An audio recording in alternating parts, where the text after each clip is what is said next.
수 없는 거였어.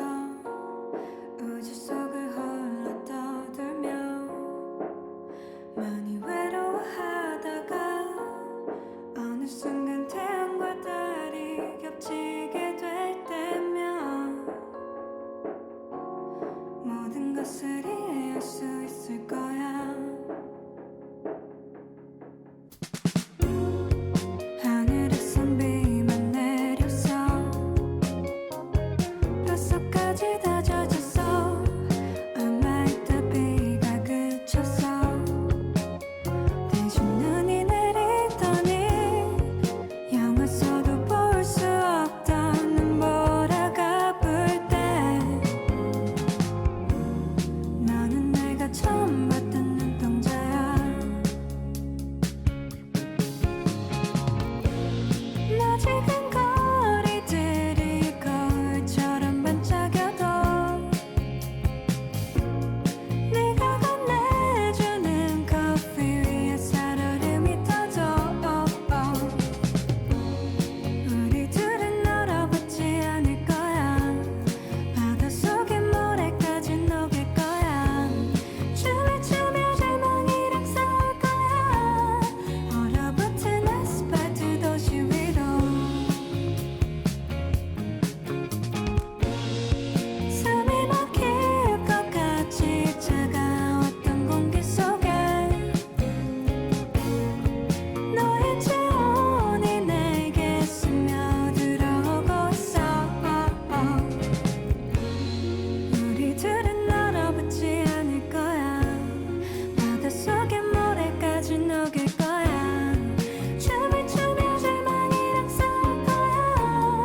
얼어붙은 아스팔트 도시 위로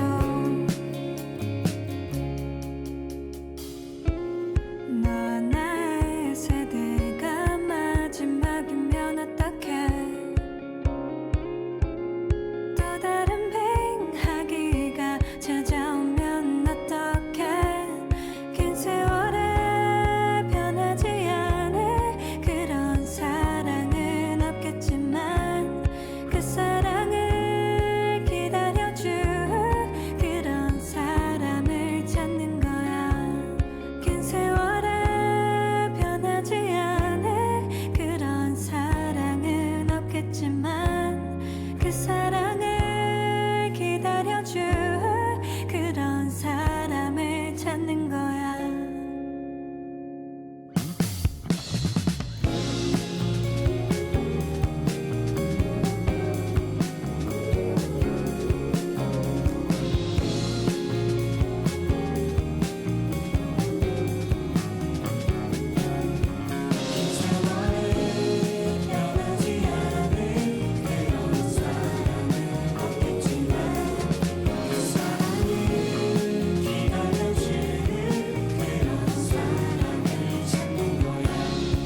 긴 세월에 변하지 않을 그런 사랑은 없겠지만 그 사랑을 기다려줄 그런 사람을 찾는 거야. 긴 세월에 변하지 않을 그런 사랑은 없겠지만 그 사랑을 기다려줄 그런 사람을 찾는 거야.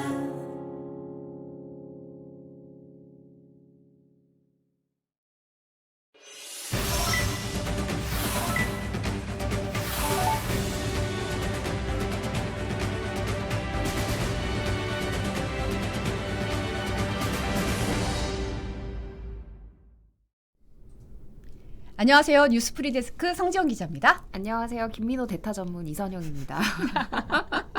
대타라고 부르니까 저희 식구니까. 그렇죠. 네. 그래서 김민호 아나운서의 사정으로 인해서 제가 이렇게 오게 됐습니다. 네. 다들 반가워하실 거예요. 선영구 왔다고. 이게 웬일이냐며. 어서 격렬한 반응을 보여주세요. 네. 여러분은 푸터팬 여러분 혹시 김달봉 씨라고 아시나요? 이 김달봉 씨가 전국의 자선모금단체에서 아주 유명한 이름이라고 해요. 익명의 기부천사인데요. 올해도 김달봉 씨의 대리인이 현금 1억 2천만 원을 검은 비닐봉지에 똘똘 담아가지고 전북 부안군청을 찾아와서 기부를 하고 갔다고 합니다. 와, 이 김달봉 씨가 보니까 2016년에 5천 원을 기부한 이후에 5천만 원. 5천만 원, 네. 5천만 원을 기부한 이후에 해마다 이제 익명으로 이웃돕기 성금을 이제 내고 있는데요. 저는 사실 이게 한 분이 계속 이렇게 보내는 건 줄 알았는데 2019년부터는 이 현금이 든 종이 가방을 대리인을 통해서 계속해서 이제 어려운 이웃을 위해 써달라고 하면서 전달하고 있는데 이게 한 분이 아니라면서요? 이 김달봉 씨는 또 있고 또 다른 김달봉 씨도 있대요. 그래서 이 또 다른 김달봉 씨가 세이브 더 칠드런 또 뭐 인천에도 있고 사랑의 연탄 나눔 운동회까지 지금까지 김달봉 씨 이름으로 기부된 금액만 해도 10억 원이 넘는다고. 그러니까 뭔가 익명 기부의 아이콘 그렇죠. 같은 거네요. 기부계 홍길동 동해번쩍 서해번쩍 하면서 기부를 여기저기 하고 다니시는 건데 뭐 개인인지 단체인지 모르겠지만 김달봉 씨 정말 감사합니다. 네, 감사합니다. 네. 자, 오늘의 노래는 지그시님이 신청하신 백예린의 안티프리즈라는 곡이었습니다. 네. 댓글 한번 볼까요? 오. 정유현님이 절이 나이 들고 싶다 하셨어요. 크로노스님 오늘 뭔 일이래요? 하하하 하셨네요. 다들 뭐 김민호 아나운서 막 되게 보고 싶고 그런 건 아니죠? 러블리 이나님이 장발장 민호 하나 어디 가셨나요 하셨어요. 열심히 녹화하고 있습니다. 네, 오늘 중요한 스케줄이 생겨서 저에게 부탁을 하더라고요. 그럼 내일은 어떻게 되는 건가요? 내일은 노두목님과 제가 이제 2MC로. 2MC로. 네, 그렇죠. 오. 제가 지금 보시겠지만 이선영 아나운서 앞에 예쁜 케이크 있는데 사실은 내일 이선영 아나운서가 생일이거든요. 그래서 맞아요. 케이크를 우와, 준비했습니다. 어떻게 여기 어떻게 불빵이 났어요? 깜짝이야. 뭔가 사고 쳤나요, 제가? 감사합니다. 와, 네. 아니 오늘 이 프리데스크 하러 왔는데 진짜 이 자리에 영롱하게 케이크가 이렇게 딱 있는 거예요. 그리고 성정 기자가 되게 이런 우리 푸대 식구들의 어떤 대소사를 굉장히 잘 챙겨주세요. 그래서 기쁘기도 기뻤는데 너무 맨날 받기만 해서 죄송하더라고요. 그럼 말씀. 저는 챙길 수 있어서 너무 행복합니다. 네. 감사합니다. 여러분 같이 생일 축하해 주세요. 생일 축하합니다. 감사합니다. 네. 그럼 소원을 뭘 빌까요? 뭐 마음속으로 빌어야죠. 뭐가 좋을까요? 불을 한번 빌어보겠습니다. 네. 와. 축하합니다. 근데 방금 불 붙이시다가 여기 구멍 났어요. 어떡해요? 여기 어떡하지? 네, 성냥빵이 났는데 전혀 네. 방송에는 지장이 없을 것 네, 같습니다. 알겠습니다. 네. 맛있게 잘 저 심할 썼어야 먹겠습니다. 되나요? 사막의 호랑이님이 심할 썼으나요 하셨어요. 어머, 세상에. 와, 진짜 무슨 생일 축하한다고 이렇게 댓글로 엄청 정효님이 많이 담배빵 말씀을- 아니라서 다행이래요. 그러게요. 아유, 담배빵이라뇨. 네. 제 이름은 잘 보이죠? 이선영 아나운서 이름표가 잘 안 보인대요. 그러네요. 김홍기님이. 그러게요. 네. 이거 신경 썼어야 되는데 죄송합니다. 생일 축하합니다. 감사합니다. 아이엠소니님도 범블비님도 정효님이 선영구 태어나 주셔서 감사합니다 하셨어요. 아우, 제가 더 감사합니다. 정말 감사합니다. 네. 야, 자. 축하해 주시는 분들 너무너무 감사하고요. 또 요거에 보답하기 위해서 저는 빨리 송경제 네. 소식으로 가보겠습니다.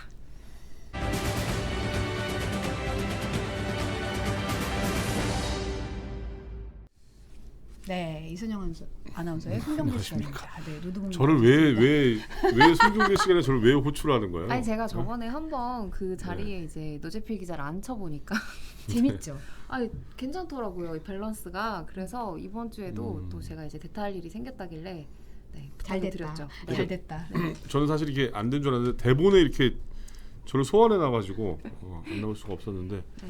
참고로 지금 이 스튜디오 안에 고무타는 냄새가 죄송합니다. 약간 매캐하긴 해요. 제가 네네. 사고를 쳤네요. 괜찮습니다. 아무튼 뭐 네. 축하드립니다. 네. 네, 고맙습니다. 진짜 푸대 식구들밖에 없네요. 저희 아나운서 국보다도 MBC에서 제일 처음으로 축하해 주시는 아, 분이니까. 그래요? 네. 내일이니까 내일 아마 축하를 많이 받으실 아유, 거예요. 아무도 모르는 거 아니에요. 네, 첫 소식부터 한번 가볼게요. 네. 지난 2일에 소득세법 개정안이 통과가 됐잖아요. 뭐 가상자산 과세 유예 등 굵직한 이제 사안들이 같이 통과가 됐는데 양도소득세 고가주택 기준도 이번에 포함이 되었었어요. 그래서 양도소득세 기준으로 지금까지는 이제 고가주택의 개념이 9억 원이었는데 이게 12억 원으로 상향 조정이 됐거든요. 네. 이제 이게 보니까 종합부동산세도 내시고 이러니까 집을 좀 팔고 싶다라는 마음이 들어도 양도소득세 너무 많이 내야 돼가지고 못 팔겠어 이런 분도 있고 그래서 이제 이른바 그걸 매물 잠김 현상이라고 그러더라고요. 매물을 좀 풀려고 하는 도입한 거죠. 그렇죠. 이제 좀 거래 비용을 낮춰야 시장에 매물이 이제 나오니까 공급을 이제 늘리려는 이 정부의 의도에 맞게 이제 양도세의 그 고가주택 기준을 이제 완화한 건데요. 이게 뭐 시장에서 어떻게 받아들일지 진짜로 매물이 많이 나올 수도 있는 거고요. 좀 지켜봐야 될 것 같기는 해요. 네. 아니 근데 왜 저를 항상 이렇게 앉혀놓고 둘이만 얘기하고 아니요. 지금 네네. 이제 네, 얘기할 순서가 돼서 타이밍이잖아요. 저희가 쫙 이렇게 네, 보고 봐줬거든요. 있잖아요. 네. 질문하는 용도로 저를 앉혀놓으신 거죠? 맞아요. 네. 지금 병풍이라고.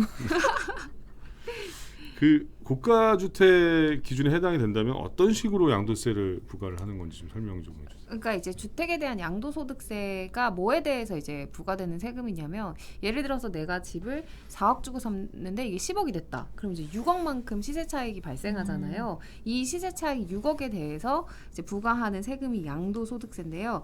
만약에 2년 이상 보유한 1주택자라면 이 차익에 대해서 세금을 내지 않아도 돼요. 근데 다만 이 주택이 고가주택이다, 너무 비싼 주택이다라는 판단이면은 이 비과세를 이제 적용받지 못하는 거죠. 그러니까 예를 한번 들어보면 만약에 내가 8억에 샀던 이제 주택이 나는 1주택자고 10년 전에 샀던 건데 이게 12억에 이제 시세가 형성이 돼서 12억에 매도를 하려고 한다라고 했으면 이제 종전 기준으로 보면은 고가주택 기준이 9억이니까 9억을 초과하잖아요. 네. 그러니까 이제 8억에서 12억 그 차이 4억만큼에 대해서 양도소득세가 부과됐겠지만 이번에 바뀐 기준에 따르면 12억까지는 어쨌든 고가주택이 아니니까 1주택자고 보유기간이 2년을 초과했다면 그러면 아예 이제 양도소득세를 내지 않아도 되는 거죠. 그래서 뭐 만약에 12억 원이 넘는 주택에 대해서라면 뭐 이런저런 공제를 차감하고 이제 거기에서 과세 표준에 최대 45%까지 세율을 곱해서 양도소득세를 내게 되는 거였습니다. 이제 아무래도 집값이 좀 짧은 기간에 많이 오르다 보니까 그렇죠. 이 구간이 9억에서 12억 사이 구간이 이제 아무래도 서울 아파트들이 좀 많이 분포를 하다 보니까 영향을 받는 분들도 꽤 있으신 것 같아요. 네, 맞아요. 그래서 이게 현장에서 혼란이 꽤 있었던 모양이에요. 9억에서 12억 구간이 좀 말씀하신 것처럼 이제 서울 뭐 중형 아파트가 이제 물려 있는 구간이다 보니까 그래서 지난주 2일에 이 법이 이제 통과는 됐지만 도대체 언제부터 이 개정안이 시행이 되는 거냐에 대한 거는 처음에는 정확히 알 수가 없었어요. 그래서 이제 매도자들이 예를 들면 나는 이제 12월 8일쯤에 내일 모레 이제 잔금을 치르기로 했는데 만약에 이 법이 시행이 10일부터 된다. 혹은 뭐 13일부터 된다. 그러면 한 일주일 사이에 양도세 적용받는 금액이 달라지잖아요. 그렇죠. 그래서 한 기사에 따르면 1주택자 A씨가 이제 10년간 보유해온 주택을 이제 팔려고 하는데 양도세 이 개정 전에 따르면 한 1억 9천만 원 정도 양도세를 내야 되는데 요 개정이 된 사안에 따르면 1억 4천만 원의 세금을 내는 거예요. 그럼 한 4천만 원, 5천만 원 차이가 나잖아요. 오, 꽤 이게 크죠. 네. 한 일주일 사이에 네. 그러다 보니까 이제 도대체 이게 언제 시행이 되는 건가 이제 발을 동동 굴르고 있다 이런 예시도 있더라고요. 네. 저죠? 네. 네. 그래서 이제 이게 좀 집을 팔려고 생각하시는 분들 입장에서는 되게 중요한 이슈잖아요. 그렇죠. 그러니까 양도세를 내느냐 안 내느냐도 중요한 거고 또 내게 되면 또 몇 천만 원을 내게 되니까. 네. 뭐 시행을 언제 하느냐 이것 때문에 좀 혼란이 좀 있었다고 하던데요. 그게 이 시행이 오늘까지도 가닥이 확실하게 안 잡혔다가 이제 기사가 정확하게 났는데 당초에는 이제 소득세법 이제 개정안이 내년 1월 1일부터 시행되는 걸로 했었는데 이걸 이제 공포일로 이제 바꿨었어요. 시행일과 공포 즉시 시행 이렇게 된 네네네. 거죠. 그러니까 네. 공포일이 기준이 된 거죠. 네네 그렇게 하기로 했었는데 그래도 정확한 날짜는 원래는 나오지 않았었는데 이제 오늘 이제 7일에 국무회의를 거쳐서 빠르면 8일부터 이제 공포에서 시행하기로 오늘 기사가 났죠. 라고 이제 네네. 오늘 기사가 나서 좀 그 일정에 차질을 빚는 분들의 혼란을 최소화하기 위해서 정부가 일정을 확 줄인 것 같아요. 원래는 이제 당초 이게 뭐 공포되기까지 그러니까 개정안이 통과되고 공포되기까지 한 3주 정도 시간이 통상 걸린대요. 그래서 뭐 빠르면은 뭐 12월 20 며칠 정도로 예상을 하고 있었는데 혼란이 너무 많다 보니까 이제 오늘 빨리 결정을 해서 한 7, 8일 정도의 가닥을 내는 걸로 결정한 걸로 보입니다. 그럼 법이 공포된 다음에 양도한 주택은 어떻게 되는 거죠? 그러니까 이게 등기일이고 잔금 청산일이 있잖아요. 마지막으로 낼 돈 내는 거 그 둘 중에 이제 빠른 날을 기준으로 생각을 하시면 되는데 보통은 이제 등기를 돈 다 내고 그렇죠. 하다 보니까 잔금 청산일로 이제 보시고 이제 매수하시는 분들이 생각을 하시면 될 것 같습니다. 근데 저는 사실은 이 주택 기준에서 고가라는 기준이 너무 애매하다는 애매하죠. 생각이 들긴 하는 게 고가 주택 기준으로 양도소득세도 나가죠.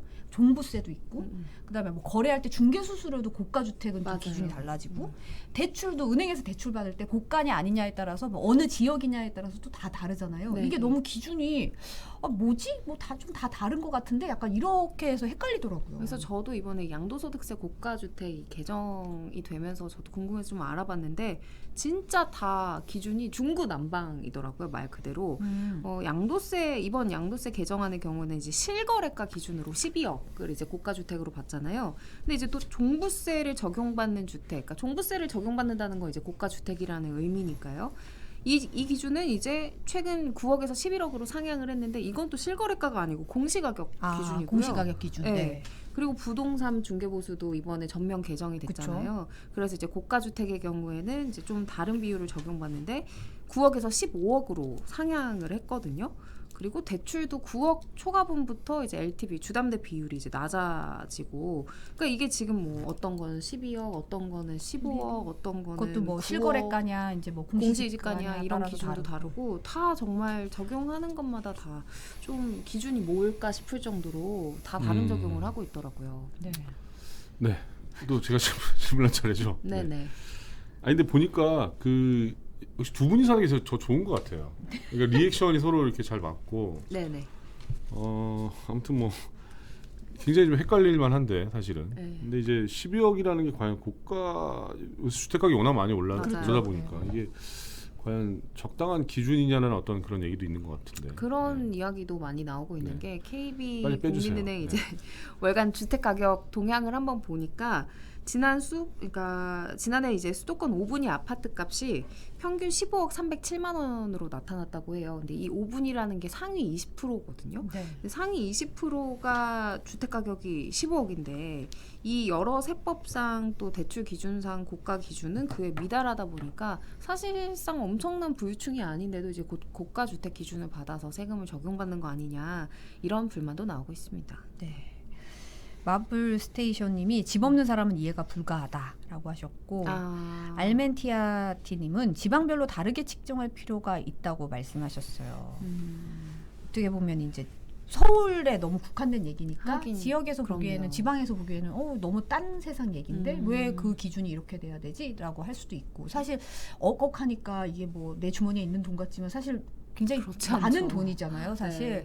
그래서 가끔 기사 제목을 보면 뭐 패닉바잉 뭐 10매덕 이러면 그게 패닉바잉으로 10매덕을 살 수 있나? 라는 약간 그렇죠. 의구심도 들고 네, 약간 맞아요. 그런 생각은 좀 드는 것 같고 그래도 빨리 시행이 돼서 시장에서의 혼란은 좀 최소화될 것 같아서 그나마 다행이라고 생각이 네, 듭니다. 맞습니다. 네. 이사하시는 분들이 멘붕에 빠지셨을 것 같은데 그러니까 그래도 잔금일 밀어달라고 그러고 집주인 입장에서도 네. 되게 당황했을 것 같은데 어쨌든 빨리 시행된다고 하니까 좀 그런 거는 없어질 것 같고 다음 소식은 뭐가 있죠? 다음 소식은 이제 배달비 관련한 이야기인데요. 두 분은 배달 잘 안 하시죠? 노재필 기자는 거의 이용 안 하신다고. 저 앱이 그랬던 없어요. 것 같은데. 네. 저는 사랑해요. 그러세요? 그럼요. 네. 최근에 저는 그 시켜 먹은 혹시 배달 음식이 뭐가 있을까요? 최근에 시켜 먹은 배달 음식은 백반이요. 백반. 네. 근데 저희 백반이- 동네 네. 주변에 이렇게 솥밥으로 백반 오. 배달해 주시는 데가 있어가지고 밥이 정말 찰진 거예요. 그래서 그래서 밥을 직접 하는 것보다 그 백반집 밥이 너무 맛있어서 그걸 먹고 싶어서 배달을 시키기도 하죠. 네. 그게 총 얼마나 나는지 혹시 기억나세요? 총 1, 2인분에 밥 추가해서 17,500원에 배달비 3,000원 해가지고 딱 25,000원 냈어요. 그게 한 두세 명 두세 명 정도 거죠. 아니 저도 방금 백반 먹고 왔거든요. 콩비지찌개. 근데 직접 가서 먹으면은 한 7,000원이면 먹잖아요. 근데 배달을 시키게 되면 꼭 그 최소 금액 기준도 그쵸. 있고 맞춰야 되죠. 네, 배달비도 있고 해서 꼭 2만 원이 무조건 넘더라고요. 혼자 먹는 건데도. 그리고 배달비가 요새는 배달비가 많이 올라가지고 네. 생각보다 배달비가 꽤 많이 들어가더라고요. 그래서 배달비 지금 댓글도 많이 올라오는 거 보니까 비슷한 경험 하신 분들이 많을 것 같은데 배달하면 우리가 이제 상징적으로 떠오르는 이 그 배달 음식이 치킨이잖아요. 그쵸. 요즘 치킨값 동향 알고 계신가요? 치킨값이 한 18,000원 정도 하지 않습니까 한 마리? 오, 맞아요, 맞아요. 저는 그 제가 직접 가서 사오기 때문에 네네 가서 최애 치킨은? 땡촌 치킨. 땡촌. 최근에- 재벌이 좋아한다는 그 땡촌. 재벌이 좋아한다. 아니 그 저기 뭐야 반반 있잖아요 반반. 네, 반반 네, 네. 거 좋아하는데 네. 참고로 저는 치킨을 그냥 걸어가 사와요. 포장을 해요. 걸어가 사오고 네. 그럼 배달비는 안 들겠네요. 안 포장해 들죠. 갖고 오니까. 안 들죠. 전화 주문해서 이제 픽업 하는 걸로. 네. 아니 제가 일요일에 출근하기 전에 치킨을 이제 시켜 먹었거든요. 저도. 근데 그 올리브로 튀기는 그 집에서 이제 그 집. 네, 아, 그 네. 집에서 비 시켜 뭐 먹었는데 그런 네, 거. 네. 바베큐 네네. 비슷한 거 그거 시켜 먹었는데 18,000원이더라고요. 근데 이제 여기에다가 배달비 추가하니까 21,000원 이렇게 나왔는데 사실 요새는 이제 2만 원이 배달 시켜 먹으면 훌쩍 넘으니까 비싸다 안 비싸다 배달비가 비싸다 안 비싸다 이런 생각조차 못하고 그냥 시키는 것 같아요. 근데 이 소식을 전해드리려고 제가 좀 조사를 해보니까 이렇게 내가 21,000원을 썼을 때 치킨집 사장님은 얼마나 돈이 남을까 요걸 한번 계산을 해봤거든요. 전 좀 깜짝 놀랐는데 예를 들어서 제가 사 먹은 이제 치킨 18,000원짜리 치킨을 한 마리 판 거예요. 그러면 여기에는 이제 부가세 10%가 포함이 되어 있기 때문에 그러면은 나라의 10%를 내고 네. 한 16,200원이 남는다고 했을 때 여기에서 치킨 프랜차이즈 본사의 가맹료를 9,500원 정도 지급한대요. 9,500원이요? 엄청 세기는 세죠. 와. 그래서 뭐 요것도 센데 이걸 지급하면 6,700원 남잖아요. 여기에서 끝난 게 아니라 이제 배달 플랫폼 수수료랑 배달비를 내야 되는 거예요. 그래서 배달 플랫폼 수수료가 10%라고 하니까 1,800원 빼고 또 평균 배달료가 3,000원이라고 하면 이 3,000원에 반반씩 해서 점주랑 고객이 내거든요. 그러면은 3,000원에 반, 1,500원 또 빼고 하면 이렇게 해서 남는 게 3,500원이에요. 그러니까 18,000원짜리를 팔아도 팔아도 3,500원밖에 안 남는데 여기에 있는 이제 인건비나 가격 고정비 이런 거는 안 뺀 거거든요. 그렇죠. 사실은 마이너스 장사를 하는 이제 점주들도 많이 계시는 거죠. 그러네요. 네, 그래서 3,500원밖에 안 남는 장사인데 생각해보면 배달비를 1,500원씩이나 낸다고 생각하면 이거는 이 수익 대비 너무 큰 금액의 배달비를 내는 거 아닌가 이런 생각이 들죠. 그래서 뭐 결국에는 이제 가격 인상밖에 답이 없다라고 하면서 이제 교촌치킨 등 일부 프랜차이즈가 치킨값을 이제 2,000원 가량 올리기도 했는데요. 네. 뭐 이게 점주들한테 얼마나 갈지는 좀 모르겠습니다. 그러면은 제가 걸어가서 그걸 사면 그 점주분들은 돈을 더 버시는 건가요? 그렇죠. 배달비가 안 1,500원을 들어가요. 배달 플랫폼을 안 낼 거를 쓰고 안. 만약에 그렇다면. 지금 좋은 일을 많이 하셨네요. 아니 좋은 일인지는 모르겠는데 일단 저는 가면 이제 그 무를 안 먹을 때가 있어요. 저도 무 잘 안 먹어요. 그리고 일회용 젓가락 이런 걸 안 넣지 그쵸. 말아달라고. 네. 콜라도 좀 빼달라고. 네. 그런 식으로 해서 그냥 치킨만 받아오거나 이런 오, 거. 착한 손님인데요? 지금 자기 미담을 저렇게 아니 미담은 표정하는 아니고 안 집에 가져와도 안 먹고 남는 경우도 있고 그다음에 나무 젓가락 같은 경우에 막 되게 많이 쌓이잖아요. 그게. 맞아요. 맞아. 네. 저는 좀 안 쓰는 편인데 그래서 요새 이제 점주분들이 배달 말고 포장해 가시라고 포장 캠페인 같은 거를 자발적으로 하고 계시대요. 근데 이게 문제가 보면 배달의 민족이랑 쿠팡이츠랑 지금 거의 2파전이잖아요. 그쵸. 그러다 보니까 이들이 이제 배달 경쟁을 하면서 배달료를 올리면 점주들은 저항을 못하고 그냥 따라갈 수밖에 없는 거예요. 그래서 뭐 아까 이런저런 계산해보니까 3,500원 남았잖아요. 네. 여기서 배달 플랫폼이 기본 배달료를 올린다? 아까 예시로 3,000원을 들었지만 5,000원으로 올린다? 그러면은 하는 수 없이 1,000원 더 내야 되기 때문에 점주들의 수익은 그만큼 계속 줄 수밖에 없는 거죠. 근데 사실 지금도 뭐 비 오면 더 붓고 네. 눈 오면 더 그렇죠. 붓고 거리 멀면 더 붓고 또 시간도 뭐 늦은 시간 빠른 시간 다 해가지고 할증은 다 붙어가지고 배달료가 사실 굉장히 올라 있는 상태잖아요. 네, 그래서 저는 이제 그런 요금이 이렇게 올라가는 게 워낙 배달 많이 해 드시니까 수요가 많아서 요금이 비싸진 거 아닐까 이렇게 그냥 자연스럽게 받아들이고 있었는데 이게 꼭 그렇지만은 않더라고요. 그래서 보니까 지난 3일에 이제 국민청원 홈페이지에 이 대형 플랫폼 그러니까 배민이나 쿠팡이츠의 이, 과도한 프로모션 좀 금지해달라 라이더를 대상으로 하는 프로모션 금지해달라라는 게시물이 올라왔는데요. 저는 이거 자영업 하시는 점주분께서 올리는 글인 줄 알았거든요. 근데 그게 아니고 영세 배달 대행 업체 분들 사장님 중에 한 분이 올리신 거예요. 그러니까 쿠팡이츠랑 배민이 서로 시장 점유율을 높이기 위해서 라이더들한테 막 쿠폰 주고 뭐 붐비는 시간대에 갑자기 배달료를 올리고 이래버리니까 이 영세한 배달 대행 업체 사장님들은 그만큼 못 그쵸. 주잖아요. 네, 그렇죠. 그러니까 살 수가 없다. 그러면서 이 배달 시장의 생태계를 이제 짚어주셨어요. 그래서 이렇게 두 회사가 경쟁을 할 때 결국에는 점주들이 아까 제가 예시를 들은 것처럼 배달비 인상 때문에 손해를 볼 수밖에 없고 그러면 결국 소비자에게 이 비용이 전가되는 거다. 지금 이 배달 경쟁을 통해서 아무도 웃는 사람이 없다. 다 손해를 보고 있다. 이런 말씀을 하셨더라고요. 네.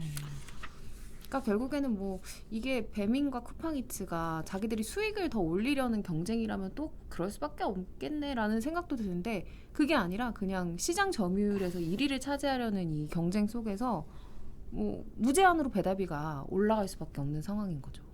저희 동네는 그 중국집은 배달료 안 받는 데도 있긴 하던데. 오. 그래서 저는 토요일마다 짬뽕 먹거든요. 지금 10시에 딱 시작을 하는데 아점으로 짬뽕. 아점으로. 네, 그래서 그 집 사장님은 저희 집을 알죠. 아점으로 짬뽕 네, 먹는 퍼스트 집. 짬뽕. 전화 거셔서 하는 거예요. 그러면 플랫폼으로 주문 안 하시고 배민으로 주문해도 안 받는다고 그러던데 그 배달료. 이제 그런 식으로 그러면은 네. 배달비를 이제 소비자가 이제 지불하지 않잖아요. 네네. 그럼 이제 그게 프로모션 쿠폰 같은 건데 결국에는 이제 받게 되나요, 비용이 나중에? 네, 올라가게 되는 거죠. 전반적인 배달 서비스 자체의 비용. 그렇군요. 네. 근데 뭐 배민이나 쿠팡이츠나 다 그 적자라고 하잖아요. 지금. 네, 맞아요. 누가 돈을 버는 거예요? 이렇게 다 적자. 그러니까 지금 돈 번 사람이 아무도 없는 거예요. 그래서 이게 단건 배달이 지금 일반화가 됐잖아요. 한 이제 그 매장에서 한 고객한테 한 그쵸, 한 배달만 번에 가서 하는 빨리 가는. 한 네. 명만 배달하는 네, 거예요. 네, 네. 그 단건 배달이 일반화가 됐는데 이게 플랫폼에서 7,000원 정도 비용이 된대요. 뭐 라이더들한테 지급하고 지급하는 비용이. 네, 7,000원 정도 드는데 지금 소비자와 점주가 이제 배달비로 지급하는 걸 다 합쳐도 최대 6,000원 수준이라고 하거든요. 그러니까 주문을 하면 할수록 1,000원을 플랫폼에서 손해를 보는 거예요. 이걸 왜 하냐? 아까 얘기했던 것처럼 쿠팡이츠와 배민이 우리가 시장을 우위를 점하겠다라는 이제 그 치킨 게임을 하는 거죠.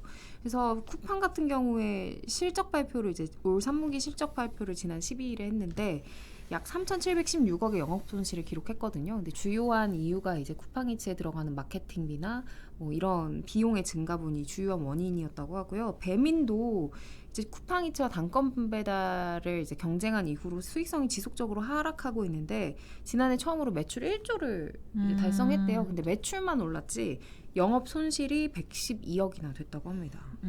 네. 말 그대로 진짜 출혈 경쟁하고 있는 거네요. 네, 네, 맞습니다. 빌로바 TV님이 독점하려고 치킨 게임함 이러셨고 삐까번쩍님은 돈 번 사람은 어디에 이러셨어요. 서영찬님은 적자 경영 저거 못 믿겠는데 하셨어요. 그렇죠. 아, 네. 서영찬님이 딜리버리 히어로는 흑자라고 하시네요.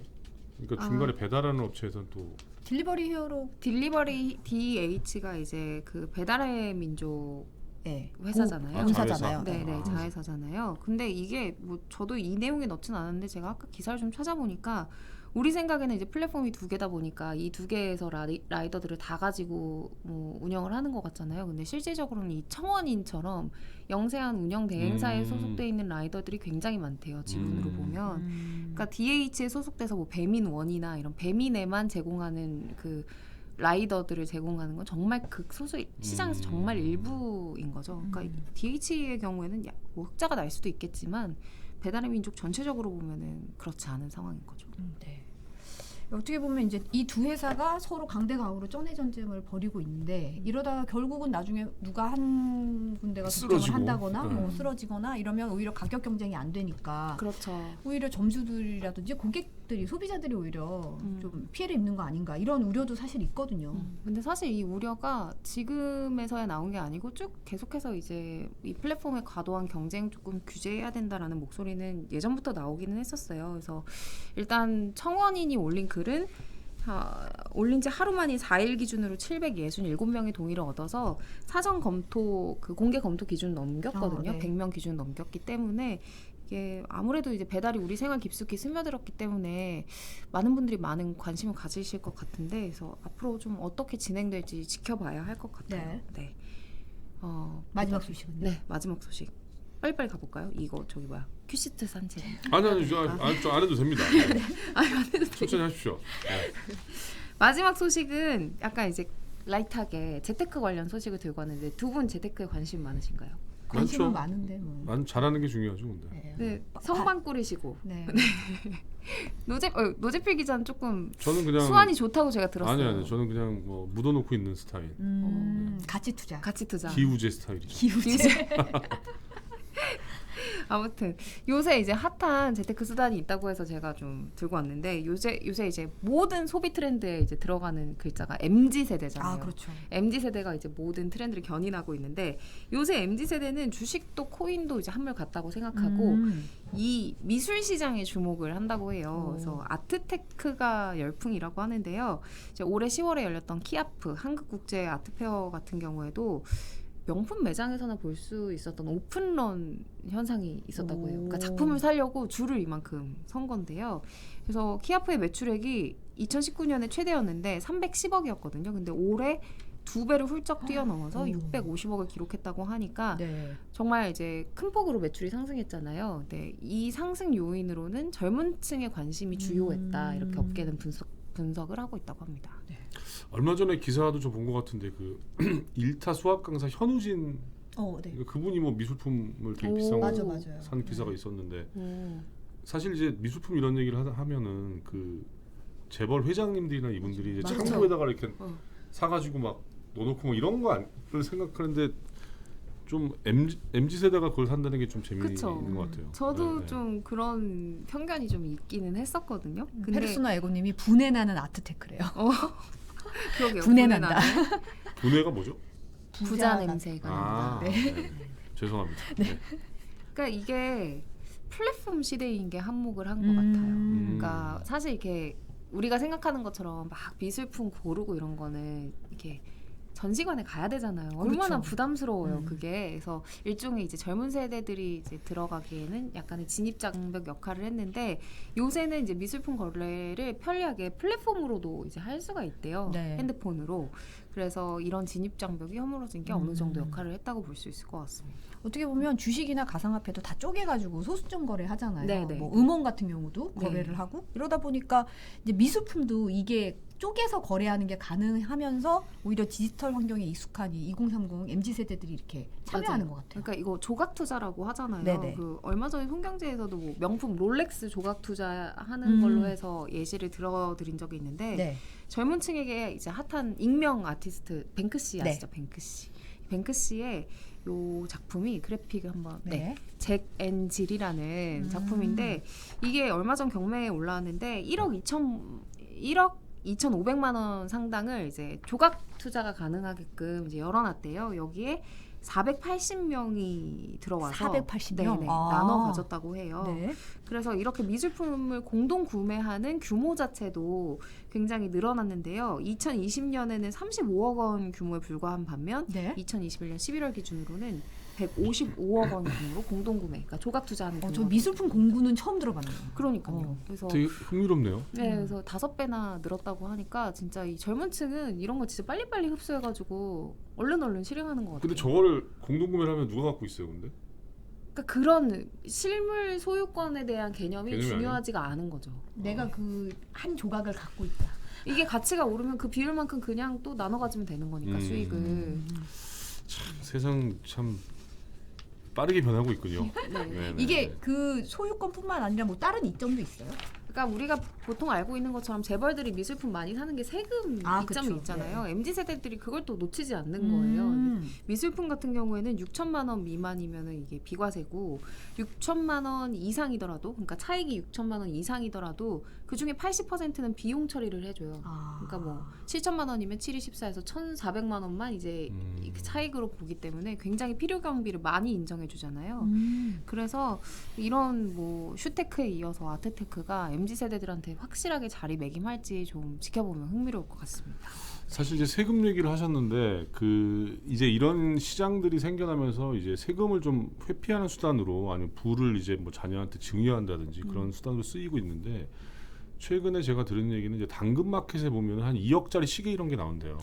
네, 맞아요. 근데 그것도 그게 이제 그럼 2억짜리 시계를 당근마켓에 올려놓고 취지랑 어긋나잖아요. 그건 이제 자기가 안 쓰는 물건 같은 거를 좀 서로 이제 그 교환하는 어떤 그런 의미가 더 큰 데인데 그게 이제 어떻게 보면 이제 부자들이 세금을 안 내기 위한 수단으로 그걸 활용한다는 거죠.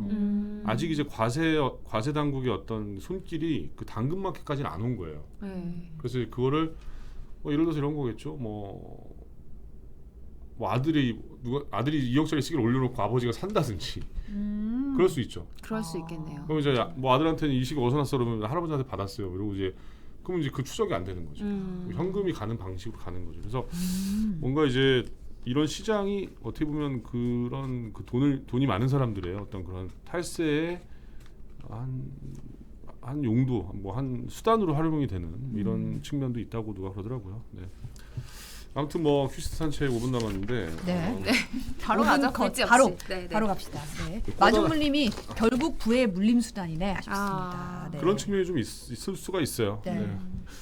근데 뭐 그분들에게 국한됐던 전유물을 이제 많은 그렇죠. 사람들이 또 네네. 누리게 된다는 측면에서 보면 그렇게도 해석할 수도 있죠. 네. IM 써니님이 전 팔 것 없어서 당근마켓 지워버리셨대요. 그 일단 제가 병풍에서 또 살아났습니다. 병풍. 네, 오늘 퀴즈 병풍 산책 제필 하다가, 타임입니다. 네. 네. 유재필 병풍 소리 아까 계속 채팅창에 올라오는데 지금 아까 노병풍님 이렇게 노병풍, 불리더라고요. 네. 네. 근데 사실 뭐 보면은 그 성지원 기자나 이선영 아나운서 보면 그 리액션이 굉장히 좋아요. 그러니까 공감 능력이 굉장히 뛰어난 거지 사실은. 자본주의 리액션입니다. 네. 근데 저 같은 회사 일인데 어떡해요. 저는 사실 이제 모르겠어요. 저는 이제 조금 떨어지는 것 같아요. 그 공감 능력이. 그래서 병풍일 수밖에 없는 뭐 그런 상황이었는데. 자, 오늘은 신규 확진자부터 말씀드릴게요. 2,594명인데 어제보다 네. 283명이 늘어났습니다. 아이고. 오늘이 그날이라고 해요. 그 방역 패스와 사적 모임 축소가 강화된 첫날이래요. 그쵸. 오늘이. 네. 근데 이게 이제 일주일 동안 뭐 계도 기간이 있고 그 이후부터는 뭐 위반할 경우에 과태료도 부과할 수 있고. 고객한테는 과태료, 점주한테는 최대 영업 폐쇄 조치까지 네네. 내릴 수 있어요. 네. 근데 뭐 보니까 좀 식당, 카페, 영화관 같은 데는 이제 접종 완료 증명서가 있거나 아니면은 그 음성 확인. 24시간 안에 그 PCR 검사를 해가지고 음성 확인서가 있어야 들어갈 수 있는 뭐 이런 것도 있고. 그래서 뭐 지금 현장이 좀 많이 혼란이 있나 봐요. 첫날이고 하니까 저희가 이제 오늘 뉴스데스크에서 그 현장을 좀 담았습니다. 네. 선별진료소에도 사람이 줄이 굉장히 많다고 네, 저 그러더라고요. 오늘 갔다 왔는데요. 네. 정말 많아요? 많더라고요. 네, 그리고 촘촘하게 이렇게 줄을 서야 될 정도로 사람들이 쭉 늘어서서 오늘 많이 시달렸구나. 네? 시달리셨어요. 시달렸어요. 네.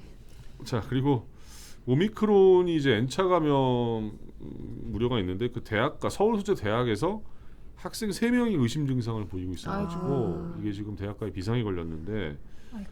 그 대학이 이제 지금 대면 수업을 좀 많이 늘리는 추세잖아요. 근데 이제 굉장히 좀 우려스러운 상황이라고 하고요. 네. 자, 알고 보니에서는 킥보드 음주운전도 면허 취소가 가능한 거냐라는 걸 한번 따져보는데 실제로 가능하답니다. 아, 그러니까요. 그래요? 네, 그러니까 똑같다면서요 이게 실제로 그냥 그런 일이 차량이랑. 있었어요. 그 전직 야구 선수가 만취 상태로 킥보드를 타다 걸렸는데 운전면허 취소가 된 거예요. 어이구. 왜 그러냐면 킥보드를 타려면 그 원동기 면허, 즉 오토바이 면허가 있어야 되는데 네.